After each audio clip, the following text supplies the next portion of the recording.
Today we are going to discuss Planck quantum theory. Planck quantum theory given by Max Planck. अब ये theory क्या बताती है?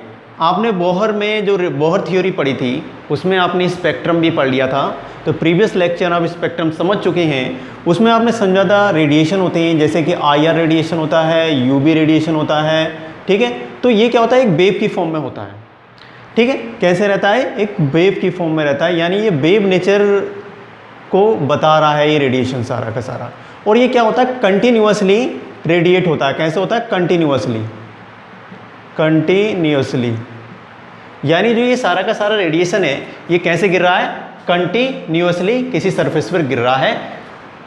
यहाँ पर जो काम किया मैक्स प्लैंक ने, क्या कहा कि जो ये रेडिएशन है ये वेव नेचर नहीं है, यानी कंटिन्यूअस भी ये नहीं गिर रहा है।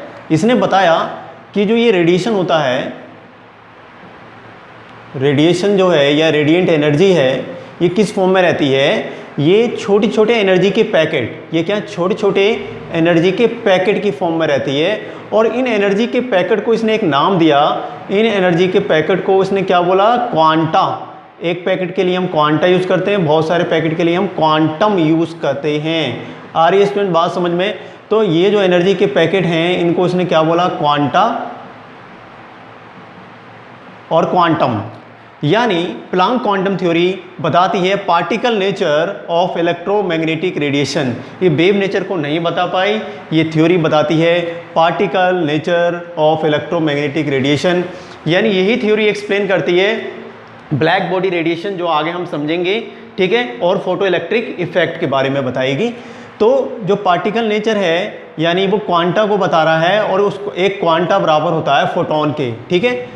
इस थ्योरी के अकॉर्डिंग रेडिएंट एनर्जी कैसी है, वो डिसकंटिन्यूअस। ये कैसे गिर रहे हैं, डिसकंटिन्यूअस, नॉट अ कंटिन्यूअस। कैसा, discontinuous,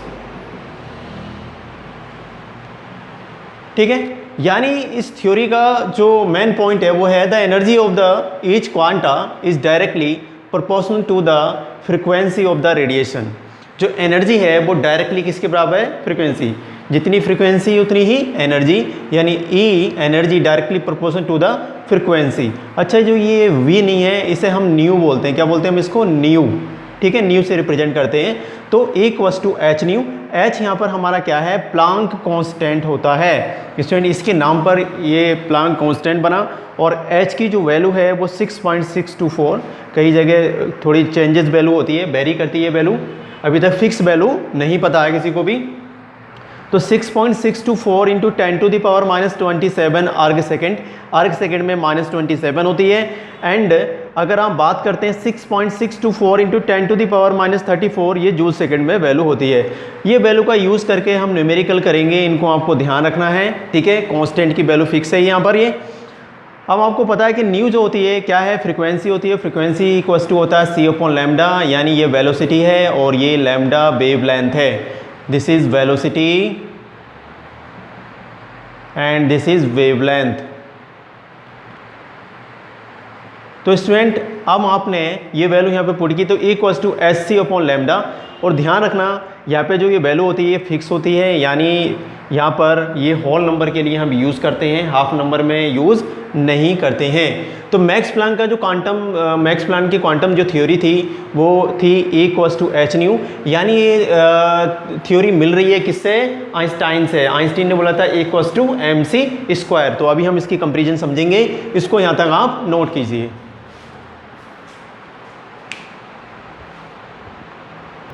now student E=H new, यानी न्यू यहाँ पर क्या है, क्वांटम, ठीक है, वन क्वांटम। स्टूडेंट ध्यान रखना, यहाँ पे मैं दो बातें आपको बता देता हूँ, क्वांटम और क्वांटा। क्वांटम एक के लिए सिंगुलर है और ये प्लूरल, ठीक, सॉरी ये है प्लूरल।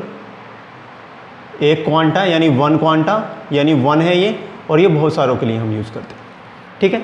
तो इन दो बातों से आपने ये क्वांटा कह लो या क्वांटम कह लो, आप इन चीज़ों को ध्यान रखेंगे।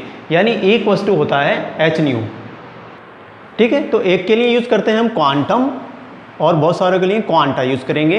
तो 1 क्वांटम इक्वल्स टू होता है एच न्यू के बराबर, और यहाँ पे ये होल नंबर होता है, जैसे 2h न्यू हो सकता है, 3h न्यू हो सकता है, 4h न्यू, या हम इसको n बोलते हैं। n यहाँ पे बता रहा है होल नंबर को, राइट।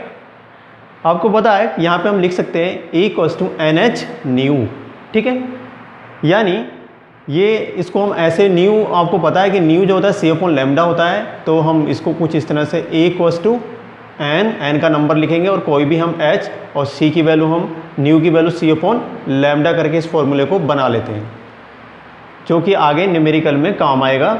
अच्छा, इसके बाद आप ध्यान रखना इस थ्योरी की, जैसे ये थ्योरी जो थी ये 1901 में मैक्स प्लैंक ने इस थ्योरी को दिया था, एंड 1905 में आइंस्टाइन साहब ने बोला कि जो E है वो mc² के बराबर होती है। यानी Einstein pointed out that light can be suppose to consist of a stream of particles, यानी लाइट बहुत छोटे छोटे पार्टिकल से बनी है, बहुत ज़्यादा पार्टिकल हैं जिसको हमने फोटोन का नाम दिया था, ठीक है।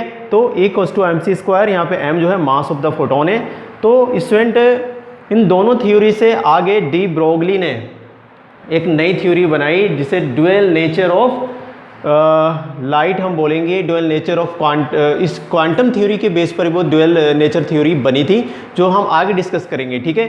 तो ये जो थ्योरी आई थी ये पार्टिकल नेचर के बारे में बता रही है, क्वांटा के बारे में बता रही है, ठीक है। अब इसकी भी कुछ लिमिट थी। ये थ्योरी बनी तो ब्लैक बॉडी रेडिएशन और फोटो इलेक्ट्रिक इफेक्ट को एक्सप्लेन करने के लिए, लेकिन ये एक्सप्लेन नहीं कर पाई। ब्लैक बॉडी रेडिएशन के लिए ये फेल हो गई थी, फोटो इलेक्ट्रिक इफेक्ट को ये नहीं बता पाई, और लाइन स्पेक्ट्रम ऑफ हाइड्रोजन के बारे में भी ये थ्योरी एक्सप्लेन नहीं कर पाई थी, ठीक है। तो ये प्लैंक क्वांटम थ्योरी थी, आप इसको नोट कीजिए, बाकी की चीज़ें हम आगे समझेंगे।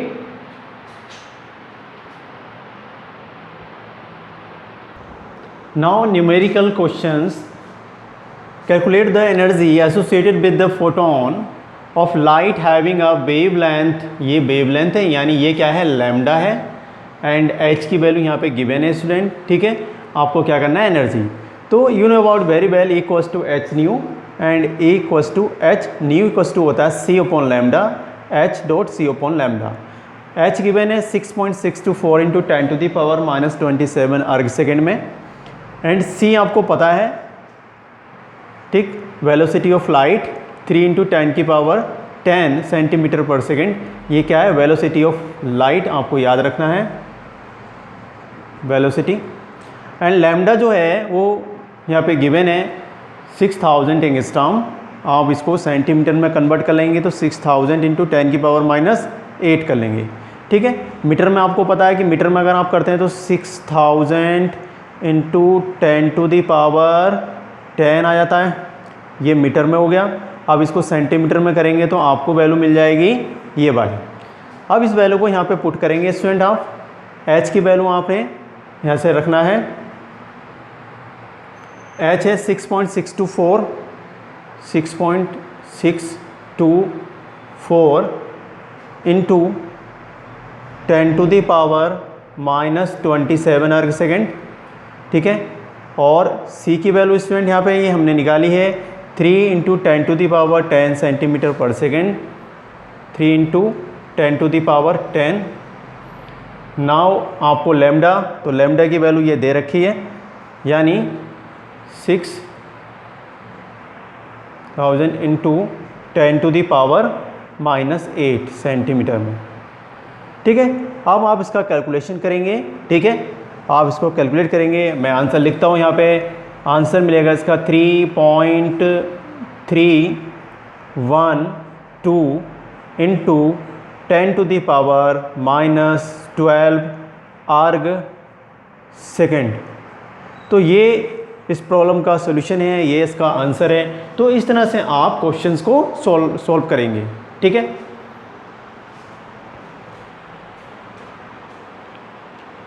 नोट कर लीजिए इसको।